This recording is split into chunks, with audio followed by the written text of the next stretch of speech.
Welcome to the College Football Survivor Show, where playoff survival is always on the line. Here's Bobak Hayeri. Hey everybody, thanks for joining us. It's the off season, but there's always stuff to explore. Welcome to the College Football Survivor Show, where we examine the paths to crown an ultimate survivor in each year's college football playoff championship.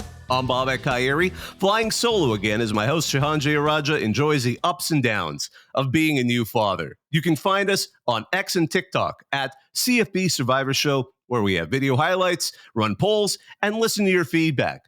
Please take a moment to like, rate, and subscribe to us wherever you get your podcasts. We enjoy your reviews. If they're interesting, we might even talk about them here on the show. One thing that's nice about the offseason is every single team in FBS is undefeated, all 134, and it's going to be 134. Welcome Kennesaw State, and the year after that, we'll welcome Delaware, and it'll be 135.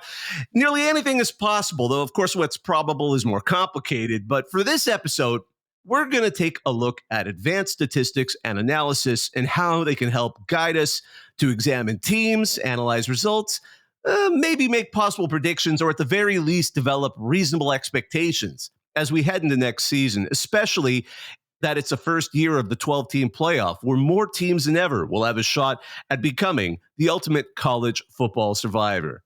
Now, I'm the first to tell you math is not entirely my forte. The last time I took arithmetic was so long ago that I call it arithmetic. But I was a junior in high school, and I somehow made it through undergrad and graduate school without taking it. But despite that reluctance, I actually am really fascinated by numbers, especially when used to examine trends and kind of deepen a story about what we're learning and what's in front of us. Therefore, I wanted to bring in an expert.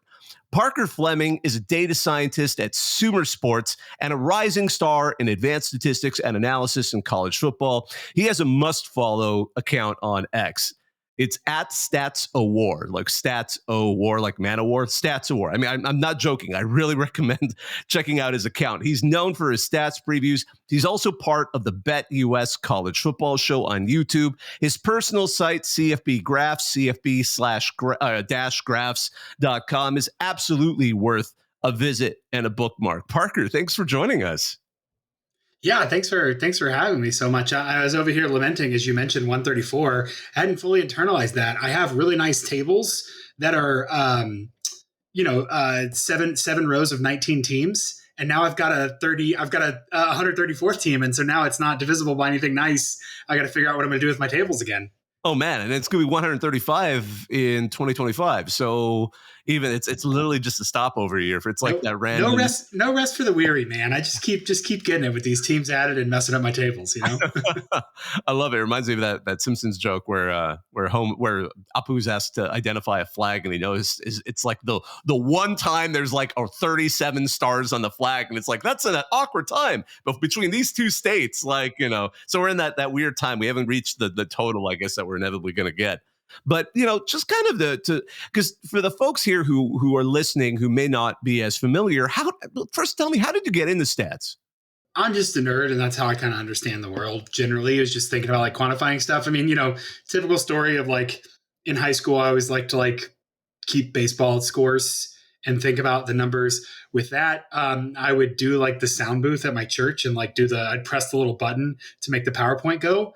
And then during the music, and then when the sermon happened, I was supposed to take attendance. But what I would do is how many people are in families? How many people are men? How many people are women? How many people are wearing blue shirts? How many people are wearing suits? How many people put money in the thing? Is it handed item and in the offering plate? So it wasn't like I was doing that for the church. I didn't show that to anyone. We weren't keeping tabs. I was just like, oh, let's literally slice and dice this population. So it's something always been interesting to me. And so obviously I went to college and studied religion. Because that's what numbers lovers should do. And so I've kind of been a liberal arts guy for a little bit, and then just went back to grad school, wanted to do some of the harder stuff, took 7 math classes in 4 semesters while I got a master's, and was super bored because it is objectively super boring, and football was really the way that I could kind of make sense of a lot of this stuff. Be like, oh, we've got sequence of dependent events. We've got a lot of statistical tools we could do to this. So really, I just like to ask and answer interesting questions, and the numbers kind of purview is how I best interpret that, or best think to get answers that I want to know. One quick follow-up. I've always been curious for someone in your perspective, and because I'm thinking of your age range is not all that younger than me. I'm on the older side, I feel, half the time. But Honestly, once you're past 30, we're all the same age. yeah, I don't care. I Yeah. agree. I agree. I'm going to go with that for the rest of my life. Don't you worry about that one. But how influential was Moneyball for someone like you? Did that influence you at all, or is that just sort of something else that's out there? Are we in the nest? I never read Moneyball. Watched Oh, the movie, love the movie, liked it a whole lot, like baseball stats, never yeah, actually no, read I've only seen the Moneyball. movie. So the ideas and the concepts and everything that's like related to it, certainly, that kind of idea, thinking and all that, but like specifically Moneyball wasn't like a catalyst for me. Oh, interesting. Yeah, I think it was a bigger life shift when I realized that Andy from Parks and Rec played Scott Hatterberg than actually watching the movie and like learning what they were doing. It was. I love it. Kind of going from there, how do you explain advanced statistics to someone who asks what it's all about, and how does it help us understand college football? Yeah, advanced statistics in college football don't even have to be advanced, right? They just have to be numbers. I mean, football is a game of numbers, whether you want it to be or not. Hidden Game of Football, Virgil Carter, like for a long, long time, people who are very important and thinking about football have been using numbers to quantify things. And you need to know it. Teams have been charting, hey, how many yards do we get on this play? How many times do they run X play? How many times are we getting a big explosive play? When we're in short yardage and goal line situations, how well are we doing? Those are advanced stats, and teams use them a lot. And those have been around and are conventional wisdom. So advanced stats are really just starting to peel back the onion a little bit. And so the biggest example of an advanced stat is broadly a definition I would say is it's a tool that helps us fill a need that a traditional stat or the eye test kind of fails at. So the perfect example, kind of the canonical, the workhorse stat for advanced stats for a lot of people is expected points added. And expected points added is a tool that helps us answer and reconcile a very easy question. You know this, I know this. 3 yards on 1st and 10, not very good. 3 yards on 3rd and 2, that's pretty great. And so what EPA does is just take yards, which is a stat we use, adds a little bit of context based on the history and the flow of the game, and says, okay, how much did you increase the value of your current state? And what does that tell us about team quality? So it takes a stat like yards per play, which is informative but noisy, and strips away some of the noise and helps us understand better, accounting for situation, how our team's performing, not just, summing up and then dividing by the number of plays. So when you're trying to analyze, an upcoming game, for example, um, how how do you kind of take a route through stats, from previous games? Is there kind of a path you take with certain numbers? Does everybody have? I mean, how uniform is that? Or does each statistician, each analyst, kind of come up with their own sort of proprietary or special blend of stats and how they decide to approach a particular kind of prediction? Yeah, I mean, there's a lot of ways to skin a cat, and I think that's there's a lot of ways to predict a football game, and I think that there's a continuum of people who are we're kind of moving on, and I'm not talking down or condescending to anyone by calling them a casual. I'm saying the casual fan who's like, hey, I just want to drink a few beers and see the Bulldogs win. Me too, brother. Like, love that. Absolutely. But if we're talking about this from, when I'm putting on my Monday through Thursday, generally, although some weeknight games, I'll have a beer en route. Monday through Thursday, I'm talking about, analytically, what do I want to think about with these games? The continuum of kind of those people is like film watchers and then, exact number nerds. And I like to live in the middle. It's kind of like the Chicago School of Economics talks about no theory without evidence, no evidence without theory. Right. And so I try to be that way with film and data. So, generally what I do is run the numbers and look at them. And I try to not look at this season. I really tried hard not to look at the Vegas spread. And actually halfway through the season, I don't know if you noticed, I pulled the Vegas spread, the consensus spread. I say Vegas because Vegas is not an entity, off of my stat previews because I really wanted to say, I want to interpret football based on my own terms. I want to know what my expectation is. I don't want to have this expectation of like, this is what Vegas says.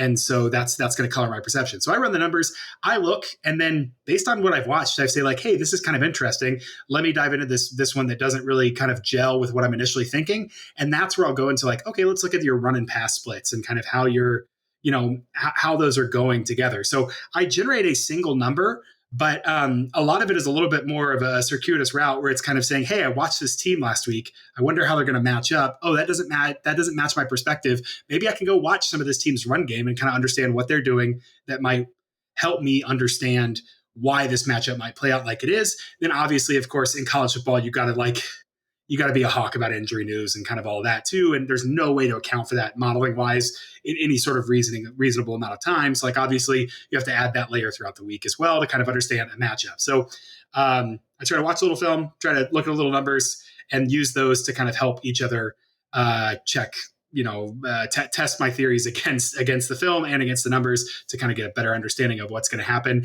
and whether I agree with the numbers. Sometimes I disagree with the numbers. On the BetUS show all the time, I'll be like, I don't trust it. Most of the time when I don't trust it, I'm wrong, which is good for my numbers, but bad for me. But generally, I just like to have a reasonable starting point that is based on what I think is important in a football game. And that helps me dive deeper into film and into stats to better understand the matchup. Does it change have you learned over time, like certain types of teams you really shouldn't look at? You should emphasize certain numbers over others. I'm not saying like a specific program in general, but maybe styles of play or just kind of, do you start to notice kind of broader macro trends? Yeah, I think that like if I look at there's a really good example of this. I look at a couple stats because I'm just like obsessed with the idea of selection, right? So there's a selection bias in when a team chooses to run and pass, and sometimes you see these huge splits in rushing and passing efficiency on offense or on defense. And so, I really have thought less of like, great, we have good efficiency here. A great example, Liberty. Okay, so I pulled up Liberty versus Oregon, my stat preview that's there. And I have Liberty as the 10th best EPA per pass, expected points added per pass team, and the 33rd EPA per rush team. So I'm thinking, okay, they're a pretty amazing passing offense. But I look at this stat that I have called rush rate over expected, which says how often do you run the ball relative to an average team given the down, the distance, the situation, right? I'm not going to penalize you for rushing on 3rd and 1, but I want to say like, hey, early downs, are you rushing a little bit more than average? What's your kind of style there? Well, Liberty is 123rd in rush rate over expected, meaning they rush 9.9 percentage points more than the average team. So super, super run heavy. So I see, hey, EPA per pass, very, very high, passing volume, very, very low. They're super selective. If a team kind of stacks the box and forces them to pass, I actually think their volume is going to come down a little bit, or their efficiency is going to come down a little bit in the pass game. So it's almost like, kind of sliders on a mix board in front of you and figuring out, hey, how do I put these together to think about the plan? I also then like to look at like rush rate over expected against. I look at Oregon. Oregon's defense, 6th in EPA per pass, 34 in EPA per rush allowed. Well, Oregon is 14th last season in rush rate over expected against. So teams were passing a ton against them, 4.4% just points more than average. So that tells me about their efficiency as well. So where I kind of live is I want to know how you run, how you pass, how often you run, how often you pass, and then your splits between early and late down. So a lot of times you'll see a college football team, Baylor in 2021, perfect example, super bad on 1st and 2nd down, and Jerry Bohannon just absolutely bailed them out on 3rd downs. There's been TCU had Max Duggan is a good example of that. That really doesn't translate a lot to playing a better team, and so stuff like that really helps me kind of understand, not only what do you want to do, but how often do you do it, and how good are you when you do it, and then I can look at how a defense does there, and then you start to put the puzzle pieces together. So over the kind of course of a season, what are generally some of the are there certain trends you look for when you're trying to analyze a team? And are there, I mean, because we're talking about individual games, but you also try to look on a season long progress.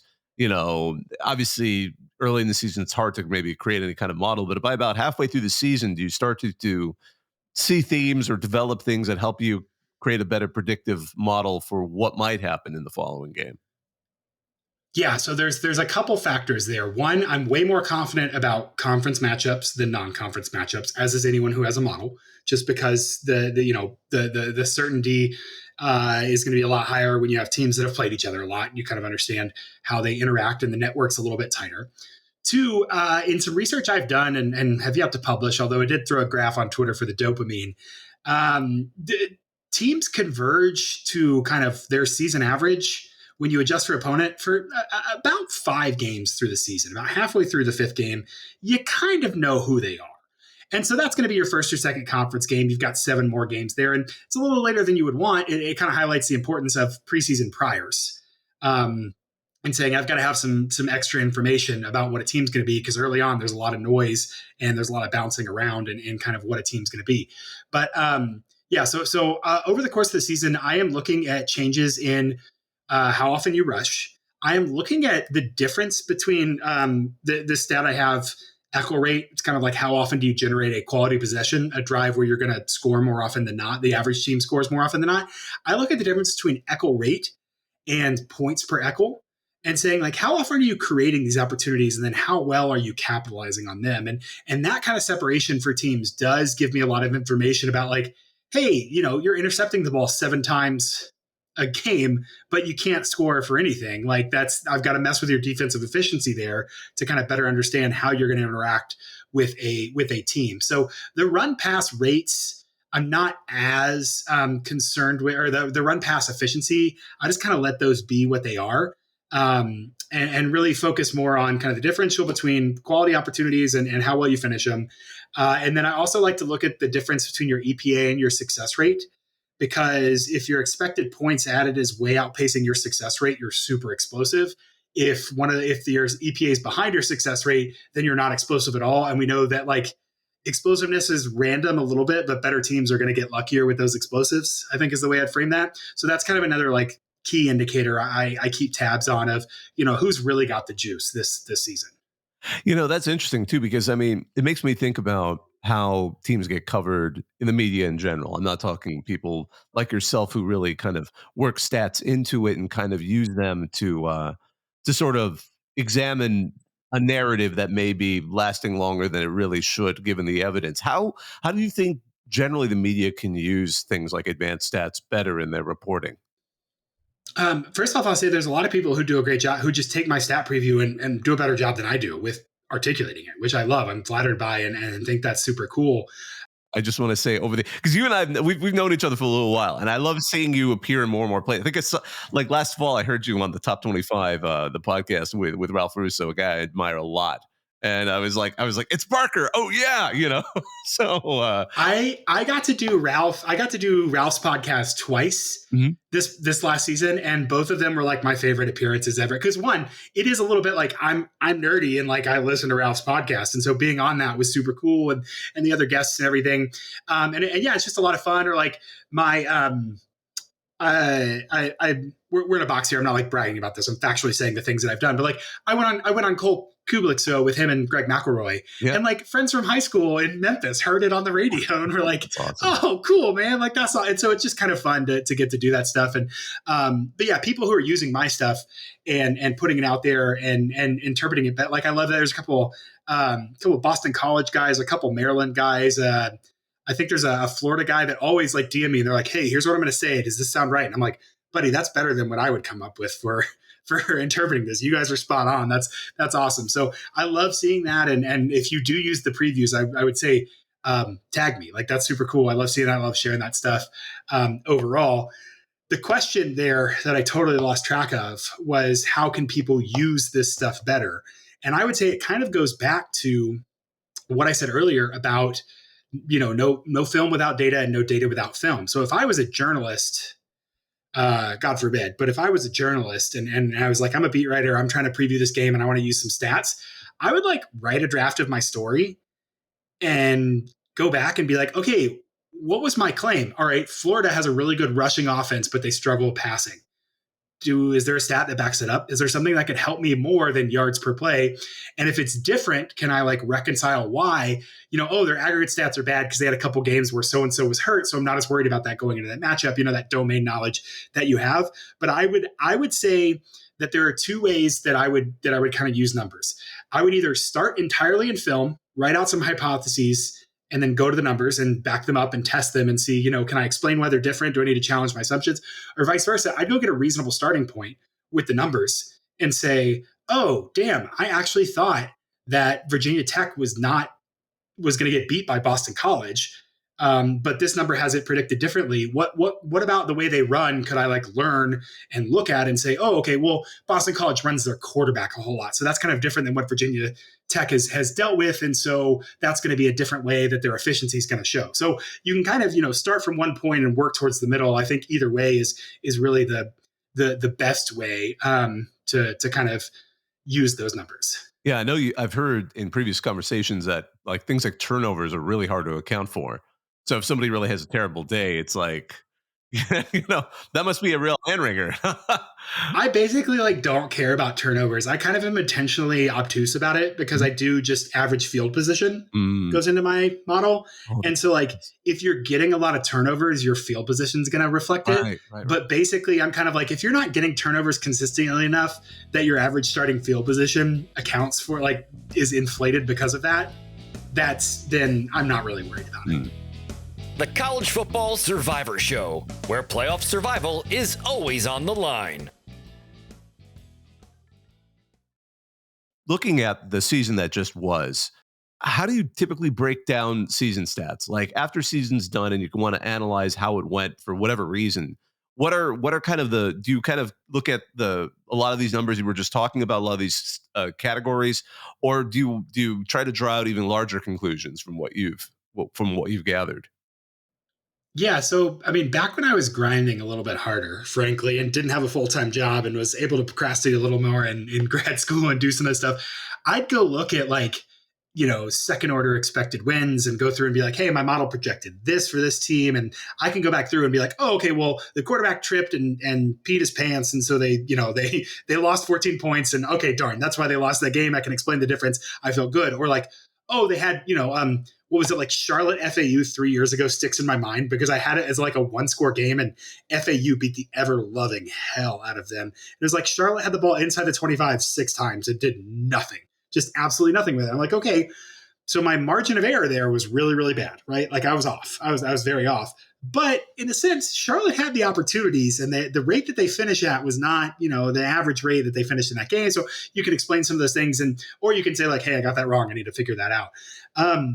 What I do now is go look at point differential. I mean, like, I don't know if I have this in front of me right now, but like point differential is honestly pretty good, especially if you're just kind of mentally adjusting. So I'll go look at point differential and record, and that'll kind of be like, hey, who's weird here? And then I can go into, all right, let's go look at some advanced stats and figure out why they're weird. So I try to be the whole season too. It's just really hard to make definitive conclusions just on numbers if you're not, in and out of a team, covering a team, because I can go back and be like, oh, okay, like, I don't know, was somebody hurt? And so they didn't run the ball for like 3 games. And so that's why this number looks really, really off. I also like to go back and just kind of test theories like, narratives that you hear, not even if they're not mine per se, but like, oh, Grant Mertz actually kind of low key got way better over the season. And I remember during the Utah game, I was like, those were all garbage time. Like they were down by 3 scores and he was just chucking it. So he got better. I can go back and look and be like, oh, Grant Mertz actually got pretty good over the course of the season. And so you can kind of look at some of those numbers like Florida's passing offense, which was, I could use cfbgraphs.com and say their rushing offense was 55th. Their passing offense was 73rd. A lot of that was, turnovers and some early season variants. But like you can go back and look at some of that stuff and say, oh, I can test these hypotheses to see how a guy did relative to my expectations. So as season by season passes, do you find yourself sort of making adjustments to what you emphasize in making this analysis? Because it kind of, eventually each year you'll get maybe an outlier or some kind of, squirrely numbers that you can just kind of write off as like, okay, that team is just weird this year. But overall, are there bigger trends that you start to notice that cause you to kind of reevaluate how you analyze a season of a team? Or is it very static?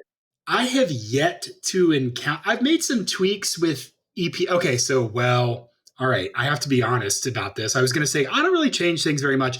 I changed the EPA model in season this year, but that was more of like it just wasn't processing well, and I wanted to do better with it. So, not my EPA model. That's a flavor. That's not generic. So I don't know. I honestly, like, I have my, my quote unquote number against the closing line. But again, like, Vegas is not a single thing. And I did not bet every single game. I did not. So, like, I don't care about my record there. I'm not going to publicize that or, try to sell picks or whatever.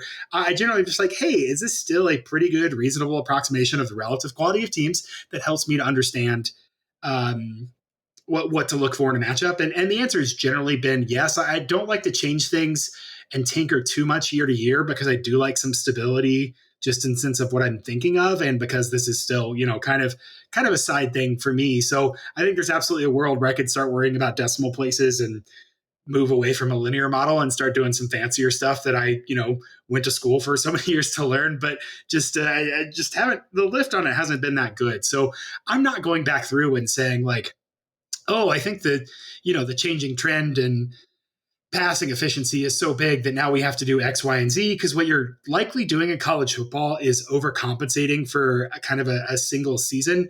I think that it's very easy to look at breakouts and not understand where they came from and assume that's some kind of general trend where it's actually just like, oh no, Jamie Chadwell runs an absolutely what the hell offense, had a relatively experienced quarterback who could put it together, and then no one knew what to do with it. But the first time anyone got 2 weeks of film on it, they beat him. And so you can say like, oh, okay, I don't know if I want to ingest entirely based off of, oh, Coastal Carolina's running this thing. Or like, I don't know, if you're changing your model every year, you're going to look at like the MAC is just going to ruin your life. You're like, you're just going to look at MAC results every year and be like, what the hell is this? You're going to be like Charlie Day at the board, looking at the conspiracy and all the webs and yarn and being like, why isn't this working? And I'm doing fine. I'll be all right. So kind of looking at looking at the 2023 season, what were some of the things that struck you? I mean, you don't have to go into intense detail, but were there moments there, especially with the season wrapped up, that they struck you? Maybe the system is your what you predicted or what you would have predicted kind of worked out, or things that just sort of went, they were atypical. I mean, tell us. Yeah, again, in an ideal world, I'd be organized stuff. Be like I had X, Y, and Z on, I had X number on this team, and I really, really nailed them. But I think that it's less about like, was I right or wrong, and more like what we can take away. And so I think about things like, I'll start with Liberty. I mentioned them earlier, but like I think about, it's kind of, to paraphrase like a George Costanza line, like I can't conceive of a situation where Liberty is going to lose a conference game. Like ever again. I just don't see how it's going to happen. That's a great situation for Jamie Chadwell. They can recruit there. They're looking really, really good. They were, third in raw offensive EPA per play, second in rushing, second in EPA per dropback when you don't adjust for opponent. I mean, just absolutely absurd volume. So that's something I think about in a trend looking forward in the CUSA. I'm like, oh, I don't even have to do any research this fall to know Liberty's probably at the top of the Conference USA. I look at some teams like Arizona and Washington, who are kind of similar, but at different stages, where Arizona kind of had the year before the year and Washington had the year, but they both lose their coaches. In fact, they switch coaches over there. And how does that affect the development cycle? Like, that's something I'm very passionate about in college football. Is it doesn't matter how much talent you have on your roster. It matters how much experience times talent you have on your roster. So how do I look at those teams?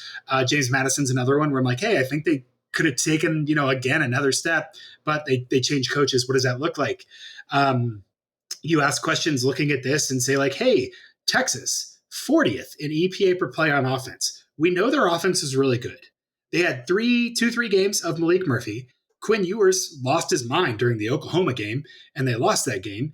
What does that tell me about like the variance of a team week to week and how predictive that's going to be to what I can expect? So that's where I would go back and say like, not I'm going to change my model, but I'm going to change, hey, maybe I start adding error bars to my EPA graph where I can say like, oh, what's the standard deviation one way or the other, just to understand how volatile is each team.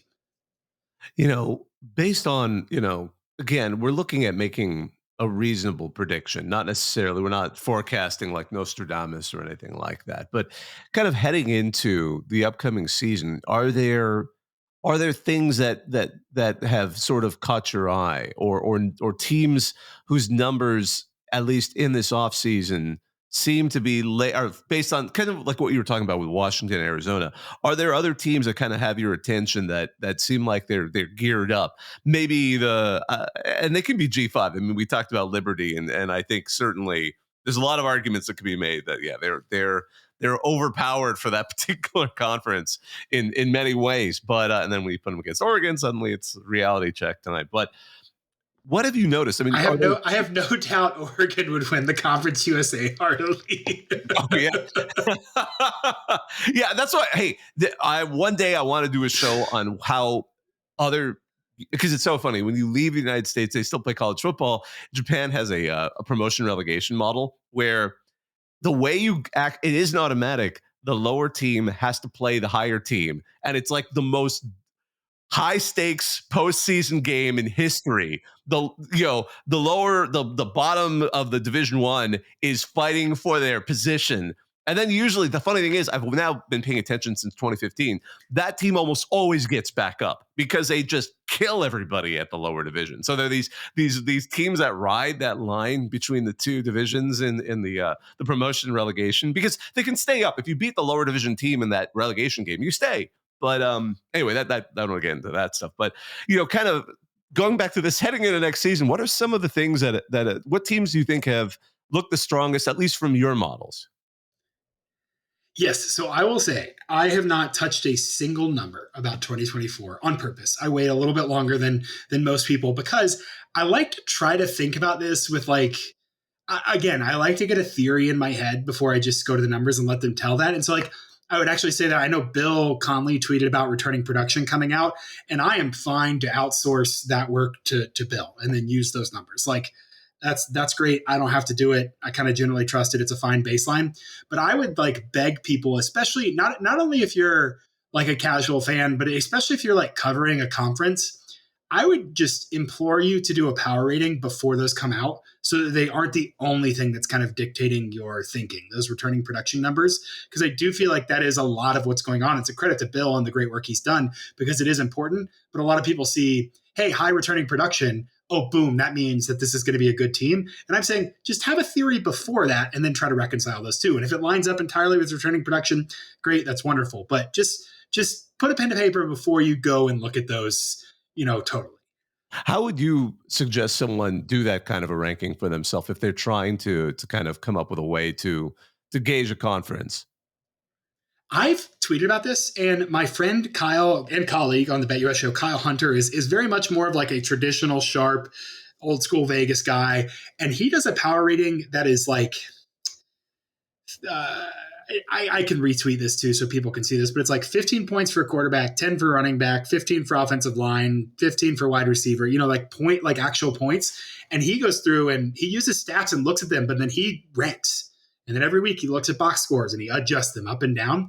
I think, especially for a conference, that's a really good exercise. I ended up doing that with the Big 12 last year, and they were pretty good. They weren't as good as my numbers, my model, but they were still a good idea to look at every facet of a team and kind of understand how I felt about that. So that's something there. I think also it's super useful just to say hey, what is their point margin in conference going to be? What do I think, what's the average Conference USA team going to be? And then how much better are they going to be than that, and kind of break down the Conference USA that way. So that's how I would think about it is in conferences, especially if you're going to do anything by hand, I would, keep it small there. But, that's where I would kind of start. Obviously, you want to look at the transfer portal, kind of coming back to your original question of who's going to be good. Well, I don't know if your question wasn't who's going to be good. It's who has your eye. And so I think there's a couple Ole Miss agglomerating a ridiculous amount of talent. They were pretty dang good last year. They're filling a lot of needs this year, and they're being pretty aggressive. Can they do it? That's an open question. I think that's someone we have to be interested in. Absolutely. You look at Oregon. Loses Bo Nix, but brings in Dylan Gabriel, arguably an upgrade with some of Dylan Gabriel's legs if he can, stay healthy and avoid taking hits. They have a ton of talent. They've got a quarterback pipeline kind of set up with Dante Moore going up there. What is Dan Lanning, who is presumably kind of the best coach not in the Southeastern Conference? That's kind of the mantra or the mantle that he holds. What does that look like for him going forward? Other teams, I mean, Ohio State's going all in on the transfer portal. They're bringing in big, they're spending some NIL money. Can Ryan Day do that. I think those are three teams, and not just because they all start with an O, but Oregon, Ole Miss, and Ohio State, where it's like, look, I know Georgia's going to be good. That doesn't interest me. That's, I'm not super excited about that. I'm interested in these teams that are, quote unquote, kind of outside right now. Can they do well?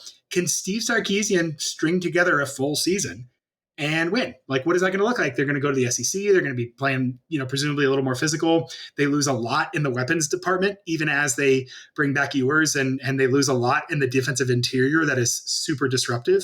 How does that program kind of rebound from that? That's what I'm really interested in. The other thing I'll highlight, and I haven't totally decided where I'm landed on this, but I'm looking for situations like Missouri. Missouri brought in Theo Weiss, right? For Luther Burden's sophomore year. And what they did was they did not bring in a star wide receiver. They brought in a very talented wide receiver who understood what his role was going to be. And it entirely changed the gravity of their offense. It gave Brady Cook so much freedom that you or I could have sat back there and had a moderately productive offense with what Missouri was putting together. They have a lot of continuity. They brought in a great transfer. I'm interested in that fit. I don't think Missouri is a top 10 team to start the season. I don't think they're going to finish a top 10 team, just with a little bit of regression and looking at schedule and everything. I think they're good. I think they're building really, really well. But I'm interested in who's going to be the impact transfer that is going to change the gravity of a team in such a way that they unlock kind of a next dimension. Is it going to be Evan Stewart? I don't know. Is Jonathan Smith at Michigan State going to be able to hit the ground running with Childs and figuring out kind of how they're going to build up there? I think those are interesting questions, which, in a landscape of college football that's increasingly about the top 6 teams playing in NFL stadiums, on weeknights, can we look at some of these teams around the country and say, am I more interested in that? Jeff Traylor kind of falls in the Dan Lanning camp of, hey, you're really good. You're really well respected. One of the better G5 coaches. You're losing a lot. You're losing your quarterback. And how do you respond to that? How do you move forward? That's another team I have my eye on as I'm starting to do some research and think about that for this fall. Mm-hmm. Yeah, absolutely. That makes a lot of sense. And, it's hard not to think of the losses at TCU, that kind of going from that runner-up season to this past one. I want to respect your time, Parker. I really appreciate you taking some time to come and talk to us. I know it's a little bit late when we're recording this, and you're also the father. You're a father too, and young kids. I've been there. My kids are older now. We were just talking about that before the show. It's like I've reached a point where I can kind of trust my kids to just be in the house and like run the system. But like until you reach that point, my goodness, it's. I don't think we're quite there. No, not quite. But before we take off, can you tell us a little bit about the work you do for Sumer Sports? Oh, yeah. So that is kind of, in a way, like entirely divorced from my college football stuff right now, which is cool. I'm working on a lot of NFL stuff for them. So Sumer Sports is awesome. It's Thomas Dimitroff is our CEO. He is former GM of the Falcons, drafted Matt Ryan. And what we're doing is putting together a suite of software tools, strategies, recommendations for teams to evaluate talent and make decisions about assembling that talent. Because it's really easy to say, hey, these guys are good and these guys are bad, right? That's a pretty easy problem to look at. Generally, what we're trying to do is say, one, at the margin, can we differentiate a kind of good from a kind of bad player?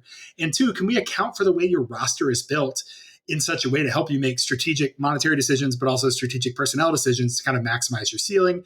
And so super, super cool stuff that we're doing, ramping up, obviously, because it's the draft. And we've got some cool kind of behind the scenes stuff as well, just using analytics to help teams be better informed about what they are doing and what they want to do and how they can kind of make those things meet and kind of achieve their goals. So a lot of fun. I work on a team with a bunch of super smart people. I'm a terrible data scientist because I'm an economist, so I'm learning things every day, but we're going to do fun modeling, real world stuff, looking at players and evaluating them. And hopefully that'll get seen by the world. Right now, just getting seen by teams, and that's not bad. But hopefully, a lot of that'll get seen by the world sooner rather than later. But yeah, it's a lot of fun and doing some great work with some really smart people over there. And just kind of, this is year year one and a half, maybe year two. And so we did one draft last year and got some more teams and doing another draft this year and just kind of building up. So it's a lot of fun. My job is football data scientist, which is like an absolute joke. If you told me in middle school that that's what I was going to do, I would not have believed you. So that sounds like a dream job, and it's been really great, and I'm really fortunate to be there. But yeah, super cool. You can check us out on Twitter, supersports.com. Also, if you like my college stats previews through the work of my colleague Tej Seth and a couple others behind the scenes. They've adapted those for the NFL. And so we have those live on sumersports.com as well. I do believe that we had them for the championship games. I think we've got a Super Bowl one out or live soon over at Sumer Sports. So all of the Echo stats that you like, the EPA, all that stuff. And it's not just me screenshotting out of my computer. It is, we have a designer. It looks really cool on the website. So check that out at sumersports.com. I love it. That sounds awesome. Well, folks, again, I want to emphasize, in addition to his data scientist role at Sumer Sports, please check out Parker's Twitter account, his X account, at Stats of War, as well as his site, CFB Graphs, cfb-graphs.com. And, of course, you can see him on the Bet US College Football Show on YouTube. Parker, thanks so much for joining us, man. It's been great talking to you again. Yeah, always enjoy it. I feel like this is the second or third, maybe the fourth time that we've gotten to hang out, and I really appreciate you having me on and enjoyed talking and letting me ramble a little bit. And man, football's getting closer a little bit more every day. I'm excited about it. Absolutely, I get excited listening to you. I love your energy in all of this. It feeds around you, and that's definitely something I've noticed from the beginning. Well, as we wrap this up, I just wanted to take a second to thank all of you who've been listening. I wanted to thank my producer, Joey Aliberti. And when you get a chance, if you could, be sure to like, rate, and subscribe wherever you get your podcasts. You can find us, again, on X and TikTok at CFB Survivor Show. Shehan Jayaraja is my usual co-host. We wish him well in his new fatherhood, and you can see his work at cbssports.com and at Shehan Jayaraja on X and TikTok. I'm Bobak Hayeri. You can find me as part of RCFB and wherever else. But on behalf of all of us, have a great one. The College Football Survivor Show, where playoff survival is always on the line.